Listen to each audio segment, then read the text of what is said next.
ఉంది. Already Telugu Desam party super 6 పేరుతో announce చేసేసారు కొన్ని పథకాలు. ఇంకా అంతకుమించి ఏమి ఉండవు, మహా అయితే కొన్ని ఏమైనా ఉంటాయేమో అనేది.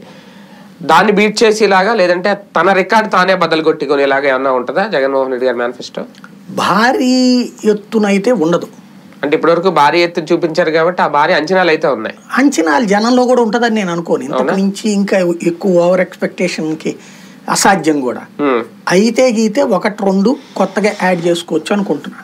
మేబీ ఆ రైతులకి ఇచ్చే డబ్బులు పెంచడము, డ్వాక్రా మహిళలకు ఇచ్చేది పెంచడము, ఇట్లాంటివి ఉండొచ్చేమో గానీ రుణమాఫీ కూడా పెడతారని నేను అనుకోను. డ్వాక్రా రుణమాఫీ రుణమాఫీ ఆల్రెడీ చేశారు కదా. దాని బదులు రుణమాఫీ బదులు ఈ దఫా అమౌంట్ ఏదైనా ఫిక్స్డ్ గా ఏడాదికి 20,000 ఇస్తానన్నో అట్లాగా. ఎందుకంటే ఇప్పుడు క్రిందటిసారి ఒక్కొక్కళ్ళకి ₹1,00,000 ఉందనుకోండి, ఏడాదికి 20,000 చొప్పున 5 ఏళ్ళు వేసాడు. 2 లక్షలు ఉందంటే 40,000 వేసాడు.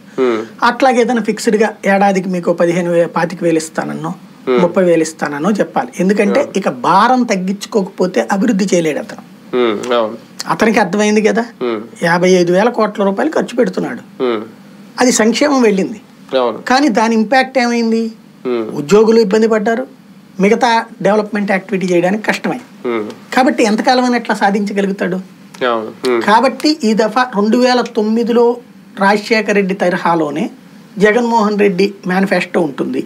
చిన్నపాటి సవరణలు తప్ప మిగతా నవరత్నాలు కంటిన్యూ చేస్తానంటాడు అనుకుంటున్నాను.